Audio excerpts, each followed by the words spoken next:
Hello दोस्तों, मैं अशोक और आप देख रहे हैं Apple classes the new way of learning UP board 2021 की मास्टरमाइंड सीरीज।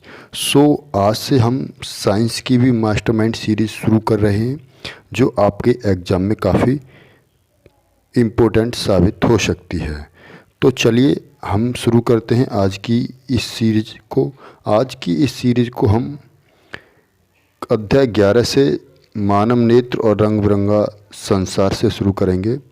तो चलिए, इस सीरीज को हमने थोड़ा हट के तैयार किया है। इस सीरीज में हमने आपके पाठ को भी कंप्लीट कराया है और साथ ही साथ यहाँ पर वो सारी बातों को भी हमने बताया है जो एग्ज़ाम में पूछी जा सकती हैं। तो चलिए शुरू करते हैं। पिछले अध्याय में आपने लेंसों द्वारा प्रकाश के अपवर्तन के बारे में अध्ययन किया था। जो हमने इससे पहला अध्ययन आपने किया होगा उसमें आपने लेंसों के बारे में अध्ययन किया था और लेंस किस प्रकार से कार्य करते हैं उसके बारे में अध्ययन किया था। प्रकाश का अपवर्तन कैसे होता है इसके बारे में अध्ययन किया था, जिसमें आपने लेंसों के द्वारा बनाए गए प्रतिबिंबों के बारे में, उनके द्वारा आकृति कैसी बनती है उसके बारे में, स्थिति कहाँ पर प्रतिबिंब बनता है और वो प्रतिबिंब किस साइज का होता है इसके बारे में आपने अध्ययन किया था। ये अध्ययन मानव के नेत्र में हमारी सहायता करेगा, यानी जो हमने पिछला पढ़ रखा है उसके आधार पर अब हम मानव नेत्र के बारे में अध्ययन करेंगे। इसके द्वारा हम मानव नेत्र की संरचना के बारे में अध्ययन करेंगे। साथ ही साथ मानव नेत्र में होने वाले दृष्टि दोषों के बारे में भी अध्ययन करेंगे। यहाँ पर दोस्तों लिख गई है, ये गलत है। तो दृष्टि दोषों के बारे में भी अध्ययन करेंगे और ये भी जानेंगे कि किस प्रकार से हम इन दोषों को दूर कर सकते हैं। साथ ही साथ हम यहाँ पर कुछ प्रकाशीय परिघटनाओं के बारे में भी अध्ययन करेंगे, जैसे इंद्रधनुष कैसे बनता है, श्वेत प्रकाश का विक्षेपण कैसे होता है, आकाश नीला कैसे दिखाई देता है। इन सारी बातों के बारे में भी हम जानेंगे। चलिए आगे देखते हैं क्या है। आगे है मानव नेत्र। मानव नेत्र एक अत्यंत मूल्यवान और सुग्राही ज्ञानेंद्रिय है। यह हमारे लिए एक कैमरे की भांति कार्य करती है, जिसके द्वारा हम हर एक वस्तु को देख पाते हैं। इस अद्भुत संसार के रंग बिरंगी चीज़ों को हम इसी आँख के द्वारा देख पाते हैं। यह आँख कार्य कैसे करती है, तो इसमें एक क्रिस्टलीय लेंस होता है, प्रकाश सुग्राही पर्दा जिसे हम रेटिना कहते हैं, दृष्टिपटल होता है जिस पर प्रतिबिंब बनता है। प्रकाश एक पतली झिल्ली से होकर हमारे इस नेत्र में प्रवेश करता है जिसे हम कॉर्निया कहते हैं। तो कॉर्निया के द्वारा हमारी आँख में प्रकाश प्रवेश करता है। कॉर्निया के पीछे एक संरचना होती है जिसे हम परतारिका कहते हैं और यह परतारिका हमारा जो पुतली होता है उसके साइज को नियंत्रित करता है। लेंस दूर व नज़दीक की वस्तुओं को समायोजित करके वास्तविक और उल्टा प्रतिबिंब बनाता है, जिससे हमें सारी की सारी वस्तुएं दिखाई देती हैं। आप इस चित्र में यहाँ पर इसे देख सकते हैं। सारे पॉइंट्स लिखे हुए हैं, किस प्रकार कौन सा पॉइंट कहाँ पर है। चलिए इन सभी पॉइंटों के बारे में हम बारी बारी से आगे जानेंगे। तो यहाँ से अब हम देखते हैं मानव नेत्र के विभिन्न भाग और उनके कार्य। मानव के नेत्र में कौन कौन से भाग होते हैं और उनके कौन कौन से कार्य होते हैं। तो चलिए, सबसे पहला भाग होता है मानव नेत्र का नेत्र गोलक, आई बॉल्स। मानव का नेत्र लगभग एक खोखले गोले के अंदर फिट होता है। हमारा जो नेत्र होता है वो एक बॉल के आकार का एक गोला होता है, उसी के अंदर वो फिट होता है। चित्र में आप उसे देख सकते हैं। देखिए, ये मैंने यहाँ पर इसकी पिक्चर ली है। ये नेत्र का गोलक है जिसके अंदर आँख के सारे पार्ट्स होते हैं और उसी में अंदर ही ये सारे पार्ट्स कार्य करते हैं। चलिए, अब अगला पॉइंट आता है दृढ़ पटल। दृढ़ पटल मानव नेत्र एक खोखले गोले के समान होता है। हमने देखा अभी ऊपर वाले पिक्चर्स में। इसकी बाहरी परत अपारदर्शी, श्वेत तथा दृढ़ होती है। इसकी जो बाहरी परत होती है नेत्र गोलक की वो अपारदर्शी होती है और श्वेत होती है और काफ़ी दृढ़ भी होती है। उसी को हम दृढ़ पटल कहते हैं। इसका कार्य क्या है? यह नेत्र के भीतरी भागों की सुरक्षा करता है, क्योंकि मानव का नेत्र इसी दृढ़ पटल के अंदर, यानी खोखला गोला जो होता है वो किसका होता है, दृढ़ पटल का, और उसी दृढ़ पटल के अंदर मानव नेत्र पूरा का पूरा रहता है और उसकी सेफ्टी करने का कार्य दृढ़ पटल का है। तो आप यहाँ पर कई सारी परतें दिखाई दे रही हैं। इसमें सबसे ऊपर वाली जो परत है जिसे हम स्केलेरा भी कहते हैं, यह क्या है, दृढ़ पटल है। और इसके अंदर एक और परत आती है कोरोइड, और इसके अंदर एक और परत आती है रेटिना। तो इस तरह का नेत्र होता है। चलिए अगला पॉइंट को देखते हैं। अगला पॉइंट है रक्तक पटल। यह दृढ़ पटल के भीतरी पृष्ठ से लगी एक परत या झिल्ली होती है। जैसे खोखला गोला होता है उसकी सबसे बाहरी लेयर जो होती है वो, और उसके अंदर वाली जो परत होती है उसे हम दृढ़ रक्तक पटल कहते हैं। यानी दृढ़ पटल के अंदर वाली जो परत होती है उसे हम रक्तक पटल कहते हैं, यानी कोरोइड कहते हैं। यह दृढ़ पटल के भीतरी पृष्ठ से लगी एक पतली झिल्ली होती है, काले रंग की होती है। इसे रक्तक पटल कहते हैं। काला रंग होने के कारण ये प्रकाश को बहुत ज़्यादा एब्जॉर्ब करती है। कार्य की बात करें तो ये क्या करती है, काले रंग होने के कारण यह प्रकाश का अवशोषण करती है और ये नेत्र के भीतर परावर्तन को रोकती है। नेत्र के भीतर ही प्रकाश का परावर्तन न हो इसको ये रोकती है, ये वाली झिल्ली। अब आप देखिए, पहला स्केलेरा यानी दृढ़ पटल, और इसके अंदर आपको ये जो दिखाई दे रही है कोरोइड, इसे हम कहते हैं रक्तक पटल। इसका कार्य है मानव नेत्र में प्रकाश को एब्जॉर्ब करना और उस प्रकाश के परावर्तन को रोकना। अगला पॉइंट आता है अब कॉर्निया या स्वच्छ मंडल। मानव नेत्र में काला दिखाई देने वाला गोलाकार भाग कॉर्निया कहलाता है। यह नेत्र के डायफ्राम के ऊपर एक पतली झिल्ली में होती है। तो अब आप यहाँ पर देख सकते हैं कॉर्निया, हमारी जो आँख होती है जो सबसे बाहरी भाग होता है, आप यहाँ पर देख सकते हैं ये इतना जो भाग है ये क्या है, कॉर्निया है। चलिए आगे चलते हैं, इसका कार्य देख लेते हैं। मानव नेत्र में प्रकाश जो होता है वो कॉर्निया से होकर ही प्रवेश करता है। नेत्र का 1/6 भाग कॉर्निया ही होती है जो सबसे नाजुक होती है। अब अगला पॉइंट आता है कंजक्टिवा। कंजक्टिवा क्या होता है, अग्र नेत्र का सफ़ेद भाग को स्केलेरा कहते हैं। जो हमारी आँख का आगे का जो भाग होता है सफ़ेद, उसे हम स्केलेरा कहते हैं। और इसके कवरिंग को जो कॉर्निया के चारों ओर फैला होता है उसे कंजक्टिवा कहते हैं। और जो कॉर्निया होती है उसके चारों ओर उसे घेरे जो भाग होता है उसे हम कंजक्टिवा कहते हैं। यह आँख का सुरक्षा कवच भी कहा जाता है। इसके अब हम कार्य की बात करें तो यह मानव के नेत्र की बाहरी तत्वों से सुरक्षा करता है। यह नेत्र में चिकनाहट प्रदान करता है और यह नेत्र को बाहरी आघातों से भी बचाता है। अब इसकी आप पिक्चर देख लीजिए, ये जो सफ़ेद सफ़ेद भाग आपको आँखों में दिखाई दे रहा है इसे हम स्क्लेरा कहते हैं। यही जो है मानव के नेत्र की कई प्रकार से रक्षा करता है। यहाँ पर आप देख सकते हैं ये हमारी आँख है और ये आप आँख की काट में देखेंगे तो ये जो दिखाई दे रहा है सफ़ेद सफ़ेद भाग ये स्क्लेरा है। और इसके बाद का ये जो इसके चारों ओर से कवरिंग किए हुए है ये इसे कहते हैं हम कंजक्टिवा। चलिए अगला देख लेते हैं पॉइंट। अगला पॉइंट है परितारिका। यह कॉर्निया के पीछे एक रंगीन और अपारदर्शी झिल्ली का पर्दा होता है। यह गहरा वलयाकार पेशीय डायफ्राम है।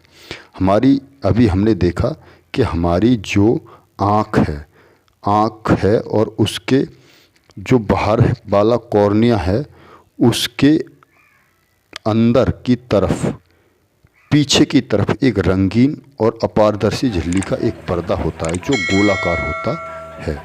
अगर आप देखना चाहें तो यहाँ पर देखेंगे ये आपको दिखाई दे रहा है ये हमारा कॉर्निया है। तो कॉर्निया से ये कॉर्निया के अंदर ये जो गोलाकार भाग दिखाई दे रहा है इससे ही हम आइरस कहते हैं।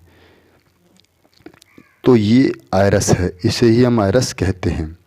यानी परितारिका इसे कहते हैं। अब आप इसको यहाँ भी देख सकते हैं, ये मैंने इसकी एक अलग सेपरेट फ़ोटो लगाई है। ये बीच वाला भाग नहीं, ये तो बीच वाला भाग पुतली होता है। ये जो चारों इस काले ब्लैक होल के चारों तरफ है, इसे हम परितारिका यानी कि आयरस कहते हैं। अब चलिए अगला पॉइंट देख लेते हैं। अगला पॉइंट है पुतली। परितारिका के बीच में जो छिद्र होता है, जो अवनेत्र लेंस में जाकर खुलता है, यानी ये जो परितारिका है यानी आयरस है, इसके बीच में आपको ये जो ब्लैक होल दिखाई दे रहा है, ये पुतली है। और ये छेद आगे जाकर कहाँ खुलता है? लेंस में जाकर खुलता है। तो इसको हम क्या कहते हैं? पुतली कहते हैं। यह नेत्र में प्रवेश करने वाले प्रकाश की मात्रा को नियंत्रण करता है। तो ये जो पुतली है, ये नेत्र में कितना प्रकाश जाएगा उसको नियंत्रित करता है। तो कैसे करता है नियंत्रण? जब परितारिका सिकुड़ती है तो पुतली का साइज कम हो जाता है और नेत्र में प्रवेश करने वाला प्रकाश भी कम हो जाता है। और जब परितारिका फैलती है तो पुतली का साइज बढ़ जाता है, जिससे नेत्र में प्रवेश करने वाले प्रकाश की मात्रा भी बढ़ जाती है। तो इस तरह से ये कार्य करता है। अगला पॉइंट लेते हैं हम। आप यहाँ पर देख सकते हैं पुतली ये वाला भाग है और ये आयरस है और ये हमारा स्क्लेरा है, सफ़ेद वाला भाग। चलिए आगे देख लेते हैं। अवनेत्र लेंस या क्रिस्टलीय लेंस क्या होता है? पुतली के ठीक पीछे लचीला तथा मुलायम पदार्थ का बना एक अपारदर्शी उत्तल लेंस होता है, जिसे हम क्रिस्टलीय लेंस या अवनेत्र लेंस कहते हैं। यह विभिन्न दूरियों पर स्थित वस्तु को फोकस करने के लिए अपने आकार में बदलाव करता रहता है, अपने आकार को बदलता रहता है, जिससे कि वस्तु का प्रतिबिंब सही रेटिना पर बन सके। वस्तुओं का प्रतिबिंब उल्टा और वास्तविक बनता है। तो रेटिना पर जो प्रतिबिंब बनता है वस्तुओं का वास्तविक बनता है, रियल में बनता है, कोई काल्पनिक नहीं होता है और वो उल्टा बनता है। आप इसकी भी पिक्चर यहाँ पर देख सकते हैं। तो क्रिस्टलीय लेंस, ये हमारा जो लेंस है ये क्रिस्टलीय लेंस है और यहाँ पर क्या बनता है? ये अपने आकार को घटा के बढ़ा के क्या करता है? फोकस दूरी को फिट करता रहता है। चलिए अब आता है अगला पॉइंट, जलीय द्रव या कांचा द्रव। कॉर्निया एवं नेत्र के बीच के स्थान में जल के समान एक पारदर्शी द्रव भरा रहता है, जिसे जलीय द्रव कहते हैं। हमारी जो कॉर्निया होती है वो और नेत्र का जो लेंस होता है उसके बीच में जो जगह होती है ना, उसमें जो एक जल के समान पारदर्शी द्रव भरा होता है उसे हम जलीय द्रव कहते हैं। यह नेत्र में जो हमारे नेत्र में प्रकाश आता है तो कॉर्निया के बाद इसी से होकर आता है। तो चलिए इसका हम डायग्राम देख लेते हैं कैसा है। देखो ये जो है हमारी कॉर्निया है और ये जो हमारा लेंस है, इसके बीच में यहाँ पर जो जगह होती है उसमें जो भरा होता है तो उसे हम बोलते हैं जलीय द्रव। चलिए आगे देख लेते हैं अगला पॉइंट।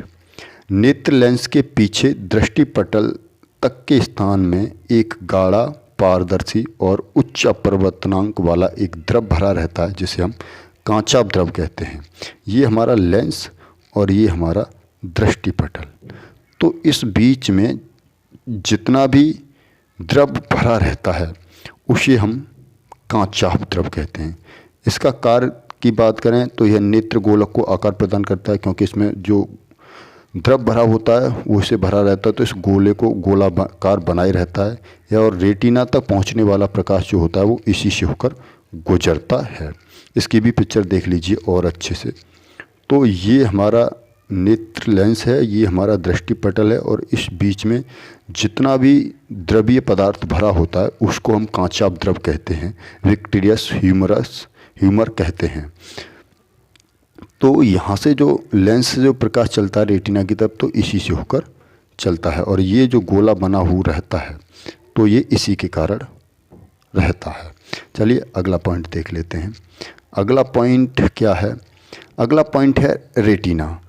कोरोइड झिल्ली के नीचे तथा नेत्र के सबसे अंदर की ओर एक पारदर्शी झिल्ली होती है जिसे हम रेटिना कहते हैं। तो हमारी ये कोरोइड झिल्ली है, ये वाली बाहर वाली तो स्क्लेरा है, उसके बाद कोरोइड है, और कोरोइड के बाद की जो झिल्ली हमें पीले कलर की दिखाई दे रही है, ये जो झिल्ली है ये रेटिना है। यह नेत्र का सबसे पश्चिम भाग होता है जो पर्दे का कार्य करता है, क्योंकि नेत्र से प्रकाश आता है, लेंस अपनी फोकस दूरी को रेटिना पर ही क्या करता है, फोकस करता है, जिससे इस पर पर्दे का कार्य करता है और इसी पर प्रतिबिंब बनता है। और इसकी जो प्रकाश सुग्राहियाँ होती हैं वो उस प्रतिबिंब का अध्ययन करती हैं। तो इसके दो कार्य हैं, एक पर्दे का कार्य करता है और दूसरा इसकी जो प्रकाश सुग्राहियाँ होती हैं वो प्रतिबिंब का अध्ययन करती हैं, कैसा प्रतिबिंब है, और उसके साथ ही ये मस्तिष्क को संकेत जाते हैं यहाँ से। अगला पॉइंट देखते हैं, आप इसमें देख लीजिए चित्र में, यहाँ पर ये दिखाया गया पीले कलर का जो लाइन है वो रेटिना की है। अगला पॉइंट हम यहाँ पर ले लेते हैं दिग्तंत्र का। दिग्तंत्र का ऑप्टिक्स नर्वस, यह नेत्र का गोलक के पश्चिम भाग से निकलकर मस्तिष्क के एक हिस्से को जोड़ती हैं। यानी दिग्तंत्रिकाएँ क्या होती हैं, हमारा जो नेत्र गोलक का जो लास्ट का भाग होता है उससे निकलकर चलती हैं और निकलने के बाद ये मस्तिष्क को कनेक्ट कर देती हैं, जिससे कि हमारे आँख के द्वारा जो प्रतिबिंब बनते हैं उनकी सूचना हमारे मस्तिष्क तक पहुँच पाती हैं और हम फिर उसका एनालाइज कर पाते हैं किसी भी पिक्चर का। तो आप इसका भी एक फ़ोटो यहाँ पर देख सकते हैं। देखिए ये कोई एक वास्तु है, वास्तु से प्रकाश की किरण चलती है कॉर्निया से होते हुए, लेंस से होते हुए, और वो उसका प्रतिबिंब हमारे रेटिना पर बनता है। तो रेटिना पर जितनी भी प्रकाश सुग्राहियाँ होती हैं वो इसका प्रतिबिंब का अध्ययन करके उसकी सूचना लेकर जाती हैं और हमारे मस्तिष्क में पहुंचा देती हैं, और उस तरह से हमें किसी भी वस्तु को दिखाई देती है और उसका हम अध्ययन कर पाते हैं। तो ये जो पहुंचाने वाली रास्ता है इसे हम बोलते हैं ऑप्टिक नर्व्स। तो चलिए अगला पॉइंट देख लेते हैं। अगला पॉइंट है पीत बिंदु यानी येलो स्पॉट। लेंस की मुख्य अक्ष रेटिना को जिस बिंदु पर काटती है उसे हम पीत बिंदु कहते हैं। रेटिना के इस भाग की सुग्राह्यता सबसे अधिक होती है। तो चलिए इसका भी हम एक डायग्राम देख लेते हैं क्या है। ये डायग्राम है, नेत्र से एक प्रकाश की किरण चलेगी, चलते चलते इसको जहाँ भी काटेगी यानी रेटिना को जहाँ भी काटेगी उसे ही हम क्या कहते हैं, फोविया या पीत बिंदु कहते हैं। अब आप इसे भी समझ गए होंगे। चलिए अगला पॉइंट लेते हैं हम, अंध बिंदु। अंध बिंदु क्या होता है? अंध बिंदु यानी ब्लाइंड स्पॉट, जिस स्थान से प्रकाश तंत्रिकाएं रेटिना को छेद कर मस्तिष्क तक जाती हैं उस स्थान की प्रकाश के लिए प्रकाश सुग्राह्यता शून्य होती है, उसे ही हम अंध बिंदु कहते हैं। यानी जिस स्थान पर प्रकाश की सुग्राह्यता सबसे कम होती है उसे हम ब्लाइंड पॉइंट कहते हैं, और उसी पॉइंट से सारी की सारी जो सूचनाएं होती हैं वो दिग्तंत्रिका के द्वारा हमारे मस्तिष्क तक पहुंचती हैं। और जिस स्थान की सुग्राह्यता सबसे अधिक होती है वो लगभग यहाँ होता है, उसे हम पीत बिंदु कहते हैं। तो आज की क्लास में हमने मानव नेत्र के जितने भी पॉइंट्स होते हैं उनके बारे में पढ़ा, उनको विद डायग्राम से समझा कैसे क्या होता है।